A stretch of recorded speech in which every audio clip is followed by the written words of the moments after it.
أعوذ بالله من الشيطان الرجيم. بسم الله الرحمن الرحيم. يا أيها الذين آمنوا ادخلوا في السلم كافة ولا تتبعوا خطوات الشيطان إنه لكم عدو مبين. فإن زللتم من بعد ما جاءتكم البينات فاعلموا أن الله عزيز حكيم. صدق اللہ العظیم. سورہ بقرہ کی آیت نمبر 208 اور 209. اللہ تعالیٰ کا ارشاد ہے یا ایھا الذین آمنوا، اے وہ لوگ جو ایمان لے کر آئے، ادخلوا فی السلم کافۃ، اسلام کے اندر پورے داخل ہو جاؤ. ولا تتبعوا خطوات الشیطان، اور شیطان کے نقش قدم پر مت چلو، اس کی پیروی مت کرو. انہ لکم عدو مبین، بے شک وہ تمہارا صریح اور کھلا دشمن ہے. فإن زللتم من بعد ما جاءتكم البینات، پھر اگر تم پھر جاؤ گے تمہارے پاس واضح نشانیاں آ چکنے کے بعد، فاعلموا ان اللہ عزیز حکیم، تو اس بات کو جان لو کہ بے شک اللہ تعالیٰ زبردست ہیں، حکمت والے ہیں. اس آیت کے اندر ایمان والوں کو حکم ہے کہ اسلام کے اندر پوری طرح سے داخل ہو. ایسے نہ ہو کہ کچھ اسلام کے اندر داخل ہوگے اور کچھ اسلام سے باہر. اسلام کے اندر داخل ہونے کا کیا مطلب ہے؟ اسلام میں داخل ہونا کوئی ایسے تو نہیں کہ جیسے ظاہری طور پر انسان کسی چیز میں داخل ہوتے ہیں، اپنے مکان میں داخل ہوتے ہیں یا کسی بلڈنگ میں داخل ہوتے ہیں، وہ داخل ہونا تو مراد نہیں. اسلام کے اندر داخل ہونا کہ پوری طرح سے اسلام کو سچ ماننا اور اس کو صحیح مذہب ماننا اور اللہ تعالیٰ کے تمام احکامات کو دل و جان سے قبول کرنا اور پھر ان پر عمل کرنا. صرف مان لینا کافی نہیں، بلکہ اس کو ماننے کے بعد اس پر عمل بھی کرنا. اور اسلام کے قلعے کے اندر داخل ہونا کہ جو اللہ کے بتائے ہوئے حدود ہیں اور رسول اکرم صلی اللہ تعالی علیہ وسلم نے جو اسلام کے حدود اور شریعت کی جو حدود بتائی ہیں ان کے اندر رہنا، ان سے باہر نہ نکلنا اور پورے کے پورے اس کے اندر داخل ہونا. اسلام میں ایمان والوں کو حکم ہے کہ پوری طرح سے داخل ہو جاؤ، یعنی سارے اللہ تعالیٰ کے احکامات کو پورے کرو. ایسے نہیں کہ بعض احکامات کو پورا کر لیا جو دل کو اچھے لگے اور جو تھوڑے سے مشکل طبیعت پر شاید گزرے ان کو چھوڑ دیا. ایسے نہیں، بلکہ پوری طرح سے اسلام کے اندر داخل ہونا. جو حکم اچھا لگے اس پر بھی داخل، اس کو بھی پورا کرنا، اور جو اچھا نہ لگے، سارے احکامات اچھے ہیں اللہ کے، لیکن انسان کی طبیعت میں بعض دفعہ ایسے ہوتا ہے کہ وہ حکم تھوڑا سا اس کو شاق گزرتا ہے، تھوڑا مشکل گزرتا ہے. موسیٰ علیہ السلام نے اپنے چچا زاد بھائی قارون سے کہا کہ اللہ نے جو تمہیں مال دیے ہے اس کی زکوٰۃ ادا کرو. اب وہ کہنے لگا کہ یہ مال تو میں نے خود اپنے ہاتھوں سے کمایا ہے، میں اس کی زکوٰۃ کیوں ادا کروں؟ میری اپنی کمائی ہے. تو وہ کہنے لگے کہ تمہاری کا اپنی کمائی نہیں، یہ اللہ کا دیا ہوا ہے. جیسے اللہ نے تمہارے اوپر احسان کیا ہے، وَأَحْسِن كَمَا أَحْسَنَ اللَّهُ إِلَيْكَ، جیسے اللہ نے احسان کیا ہے ایسے تم لوگوں پر اب احسان کرو. تم اس کی زکوٰۃ نکالو، اور زکوٰۃ تو اللہ کا حکم ہے اور یہ زکوٰۃ تو مال کی میل ہے، اس کو نکالو. لیکن وہ اکڑ گیا اور اس نے کہا میں تو نہیں نکالوں گا، یہ میرے اپنے ہاتھ سے کمایا ہوا ہے، میری اپنی کمائی سے میں نے اس کو حاصل کیا، اپنی محنت سے میں نے اس کو حاصل کیا ہے، میں اس کی زکوٰۃ نہیں نکالوں. تو چنانچہ اللہ تعالیٰ کی طرف سے حکم ہوا موسیٰ علیہ السلام کو، یہ زمین تمہارے تابع ہے، جو حکم زمین کو کرو گے وہی پورا کرے گی. تو موسیٰ علیہ السلام نے زمین کو حکم کیا کہ اس کو نگل لو اور اس کے مال کو بھی نگل لو. نیچے اس کو رکھا گیا اور اس کے اوپر اس کا مال۔ اللہ نے بتلا دیا اور دکھلا دیا کہ ہمیں تمہارے مال کی ضرورت نہیں ہے، یہ تو ہمارا دیا ہوا ہے،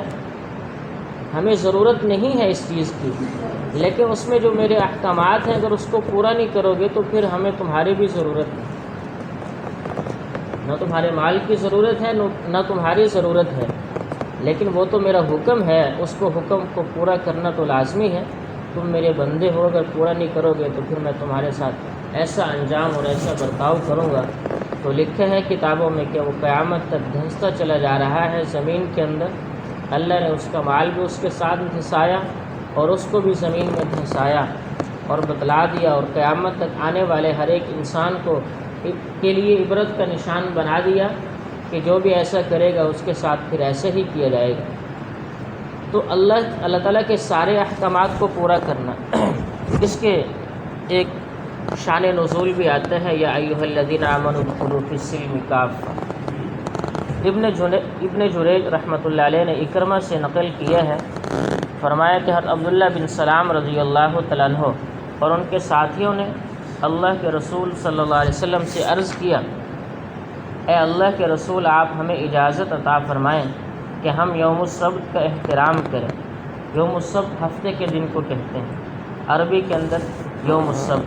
کہ ہم ہفتے کے دن کا احترام کریں۔ حضرت عبداللہ بن سلام وہ صحابی ہیں جو پہلے یہودی تھے، بعد میں مسلمان ہوئے۔ تو یہودیوں کے ہاں ہفتے کا دن منایا جاتا ہے اور مسلمانوں کے ہاں جمعے کا دن منایا جاتا ہے۔ تو حضرت عبداللہ بن سلام اسلام لانے کے بعد کہنے لگے اللہ کے رسول صلی اللہ علیہ وسلم سے کہ ہمیں آپ اجازت دیں ہم یوم السبت کا احترام کریں، ہم اس کو منائیں اور اونٹ کا گوشت ترک کریں۔ تو مذکورہ آیت نازل ہوئی۔ حضرت عبداللہ بن سلام وغیرہ جو اہل کتاب کے علماء میں سے تھے، ان کے نزدیک ہفتے کا دن محترم تھا اور اونٹ کا گوشت حرام تھا۔ ہفتے کے دن اس شریعت میں اونٹ کا گوشت حرام تھا، لیکن مسلمانوں کے لیے حرام نہیں۔ ان حضرات کو اسلام لانے کے بعد خیال ہوا کہ شریعت موسوی میں ہفتے کے دن کی تعظیم واجب تھی اور شریعت محمدیہ میں اس کی بے تعظیمی واجب نہیں۔ اسی طرح شریعت موسویہ میں، یعنی حضرت موسیٰ علیہ السلام کی شریعت موسوی میں اونٹ کا گوشت حرام تھا، اور شریعت محمدیہ یعنی ہمارے نبی حضرت محمد صلی اللہ تعالیٰ علیہ وسلم کی شریعت محمدیہ میں اس کا کھانا فرض نہیں۔ سو اگر ہم بدستور ہفتے کے دن تعظیم کرتے رہیں اور اونٹ کا گوشت باوجود حلال اعتقاد رکھنے کے صرف عملاً ترک کر دیں تو شریعت موسوی کی بھی رعایت ہو جائے گی اور شریعت محمدیہ کے خلاف بھی نہ ہوگا، اور اس میں خدا تعالیٰ کی زیادہ اطاعت اور دین کی زیادہ رعایت ہوگی۔ اللہ تعالیٰ نے اس خیال کی اصلاح آئندہ آیت میں فرمائی ہے، جس کا حاصل یہ ہے کہ اسلام کامل فرض ہے۔ اسلام کامل یعنی پورے اسلام میں داخل ہونا فرض ہے، اور اس کا کامل ہونا جب ہے کہ جو امر اسلام میں قابل رعایت نہ ہو اس کی رعایت دین کے ہونے کی حیثیت سے نہ کی جائے، اور ایسے امر کو دین سمجھنا ایک شیطانی لغزش ہے۔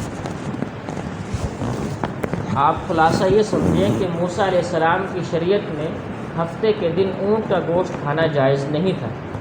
اور ہماری شریعت میں جائز ہے، ہفتے کے دن بھی کھا سکتے ہیں، کسی اور دن بھی کھا سکتے ہیں۔ حضرت عبداللہ بن سلام رضی اللہ تعالیٰ عنہ جو پہلے یہودی تھے، حضرت موسیٰ علیہ السلام کی شریعت کو ماننے والے تھے۔ ہمارے نبی جب دنیا میں تشریف لائے تو انہوں نے ہمارے نبی کے اوپر ایمان لے کر آئے، تو ہمارے نبی کے دین میں اور اسلام میں داخل ہوئے۔ اب انہوں نے یہ چاہا کہ جیسے موسیٰ علیہ السلام کی شریعت میں ہفتے کے دن اونٹ کا گوشت کھانا حرام تھا، اور اللہ کے رسول صلی اللہ علیہ وسلم کی شریعت میں یعنی ہماری محمد صلی اللہ علیہ وسلم کی شریعت میں ہفتے کے دن کھانا جائز ہے، کوئی ناجائز نہیں ہے، لیکن فرض بھی نہیں ہے کہ لازمی کھاؤ ہفتے کے دن۔ فرض بھی تو نہیں ہے نا کہ ہفتے کے دن لازمی کھاؤ گوشت، فرض بھی نہیں ہے اور جائز ہے کہ کھا سکتے ہیں۔ تو انہوں نے یہ سوچا کہ موسیٰ علیہ السلام کی شریعت میں ناجائز تھا، پہلے میں موسیٰ علیہ السلام کے اوپر ایمان لے کر آیا تھا، اب میں محمد صلی اللہ علیہ وسلم کے اوپر ایمان لے کر آیا ہوں، تو ہفتے کے دن ہم جیسے موسیٰ علیہ السلام کی شریعت میں گوشت نہیں کھاتے تھے، اس کی شریعت میں تو جائز ہی نہیں تھا، اس لیے نہیں کھاتے تھے، تو اللہ کے رسول صلی اللہ علیہ وسلم کی شریعت میں بھی ہم نہیں کھاتے ہفتے کے دن، اگرچہ جائز ہے، اس کا ہمیں یقین ہے کہ جائز ہے، لیکن اس کی شریعت کی رعایت رکھتے ہوئے ہم اس دن نہیں کھاتے تاکہ دونوں شریعتوں کے اوپر عمل ہو جائے۔ میری بات آپ لوگوں کو سمجھ آ رہی ہوگی؟ سمجھ آ رہی ہے؟ تو تاکہ دونوں شریعتوں کے اوپر عمل ہو جائے، موسیٰ علیہ السلام کی شریعت کے اوپر بھی عمل ہو جائے کہ ہفتے کے دن ویسے ناجائز تھا تو ہم نہیں کھاتے، اور محمد صلی اللہ علیہ وسلم کی شریعت میں جائز ہے، ہمیں اس کا یقین ہے، اعتقاد ہے، جائز کا یقین رکھتے ہیں، لیکن ہم فرض تو نہیں ہے کہ ہفتے کے دن کھانا لازمی ہے، محمد صلی اللہ علیہ وسلم کی شریعت میں فرض بھی نہیں ہے، تو اس لیے ہم ہفتے کے دن چھوڑ دیتے ہیں۔ تو اللہ نے اس سے بھی منع فرما دیا، کیا فرمایا؟ یا ایھا الذین آمنوا ادخلوا فی السلم کافہ، کہ اے ایمان والو اسلام کے اندر پوری طرح سے داخل ہو جاؤ، کہ محمد صلی اللہ علیہ وسلم کی شریعت میں اگرچہ فرض نہیں ہے ہفتے کے دن کھانا، لیکن اس کا اعتقاد کر کے کہ موسیٰ علیہ السلام کی شریعت میں ناجائز تھا، آج ہم ہفتے کے دن چھوڑ دیتے ہیں، اس کے اعتقاد کی اجازت نہیں ہے۔ جو شریعت محمدیہ ہے اب یہی اللہ کے ہاں قابل قبول ہے، پہلی شریعتوں کی اللہ کے ہاں آپ کو اجازت نہیں ہے،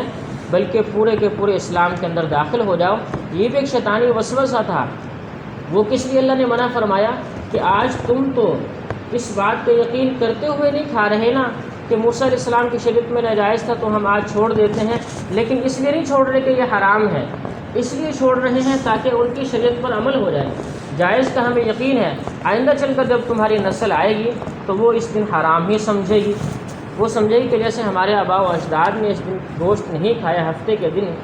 محمد صلی اللہ علیہ وسلم کی شریعت میں، تو گویا وہ ناجائز تھا اور حرام تھا، تو آئندہ آنے والی نسل اس کو حرام سمجھ کے چھوڑ دے گی۔ تو اللہ نے فرمایا کہ ایسا نہ کرو، ولا تتبعوا خطوات الشیطان، یہ بھی ایک شیطانی وسوسہ ہے اور یہ بھی شیطان کی طرف سے ہے، بلکہ اس دن گوشت کو کھاؤ تاکہ پتہ چلے سب کو کہ یہ جائز ہے اور اس کا کھانا بھی جائز ہے، اور اس کا اس دن چھوڑنا کوئی نفع کی چیز نہیں ہے، کوئی فائدے کی چیز نہیں اور کوئی ثواب کی چیز نہیں ہے۔ انہ لکم عدو مبین، آگے اللہ نے کھلم کھلا ذکر کیا کہ جو شیطان ہے وہ تمہارا کھلم کھلا دشمن ہے، ذرا سی بھی اس کے نقش قدم پر نہیں چلو، اگر اس کے نقش قدم پر چلو گے تو پھر وہی انجام جو شیطان کا انجام ہے وہی تمہارا انجام ہوگا۔ فإن زللتم من بعد ما جاءتكم البینات، واضح نشانیاں تمہارے پاس آ چکی ہیں اور دلائل تمہارے پاس آ چکے ہیں، تو اب اس کے آ چکنے کے بعد تم اگر اپنے الٹے پاؤں پھر جاؤ گے اور جو ہے شیطان کے نقش قدم پر چل پڑو گے تو پھر جان رکھو فاعلموا ان اللہ عزیز حکیم، کہ اللہ بڑے زبردست ہیں اور حکمت والے ہیں۔ اب وہ جو بھی فیصلہ کریں گے حکمت کے مطابق ہوگا، اور جس کو پکڑنا چاہیں گے تو اس سے کوئی بچ نہیں سکتا۔ اللہ ہمیں ہر حال میں ہماری حفاظت فرمائے اور صحیح معنی میں شریعت کو سمجھنے والا اور اس پر عمل کرنے والا بنائے۔ وما علینا الا البلاغ۔ اللہم صلی علی سیدنا و مولانا محمد وعلی آل سیدنا و مولانا محمد وعلی اصحاب سیدنا و مولانا محمد وبارک وسلم علیہ۔ یا رب لک الحمد کما ينبغی لجلال وجهک وعظیم سلطانک۔ اللہم انا نجعلک فی نحورهم ونعوذ بک من شرورهم حمیم لا ينصرون۔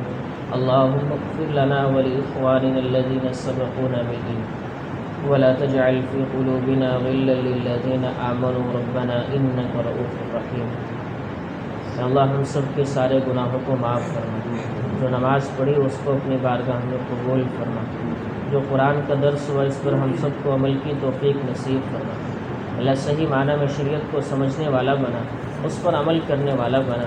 قرآن کی تعلیمات پر عمل کرنے والا بنا، قرآن سے محبت نصیب فرما، قرآن والوں سے محبت نصیب فرما۔ اللہ ہم سب کی پریشانیوں کو دور فرما، جتنے بیمار ہیں سب کو شفائے کامل عطا فرما، بے روزگاروں کو رزق حلال نصیب فرما، بے اولادوں کو نیک صالح اور نرینہ اولاد عطا فرما، جتنے مسائل میں گھرے ہوئے سب کے سارے مسائل کو حل فرما، ساری پریشانیوں کو حل فرما۔ اللہ مسلمانوں پر مختلف ممالک میں ظلم ہو رہا، خاص طور سے کشمیر کے اندر، فلسطین کے اندر اور دیگر ممالک میں اللہ مسلمانوں پر ظلم کر رہے غیر مسلم، اللہ ان مسلمانوں کی مدد و نصرت فرما، اللہ ان مسلمانوں کی اعانت فرما۔ آپ کا وعدہ ہے قرآن کے اندر وَكَانَ حَقًّا عَلَيْنَا نَصْرُ الْمُؤْمِنِينَ، کہ ہمارے ذمہ ہے ایمان والوں کی مدد کرنا، کہ اللہ آپ ان کی ایمان والوں کی مدد فرما، ان اسلام والوں کی مدد فرما، جو ظلم کرنے والے ظالم ہیں یا تو ان کو ہدایت عطا فرما ورنہ ان کو ہلاک فرما، اور یا اللہ اپنے گھروں کی بھی حفاظت فرما، تمام مسلمانوں کی حفاظت فرما، مسلمان مرد عورتوں کی حفاظت فرما، ان کے بچوں کی حفاظت فرما، یا اللہ ان کے مردوں کی حفاظت فرما، ان کے بڑوں چھوٹوں کی حفاظت فرما، ہر طرف سے یا اللہ ان کی حفاظت فرما، یا اللہ ان کی جو دنیا کے اندر جتنے پریشان حال ہیں ان سب کی ساری پریشانیوں کو حل فرما، ساری پریشانیوں کو ختم فرما دے، یا اللہ ہمیں زندگی بھی ایمان والی نصیب فرما اور موت بھی ایمان والی نصیب فرمانا، جو مانگا وہ بھی عطا فرما، جو نہیں مانگ سکے وہ بھی عطا فرما، ہماری دعاؤں کو اپنے فضل و کرم سے قبول فرما، وصلی اللہ تعالی علی النبی الکریم وعلی آلہ واصحابہ اجمعین، آمین۔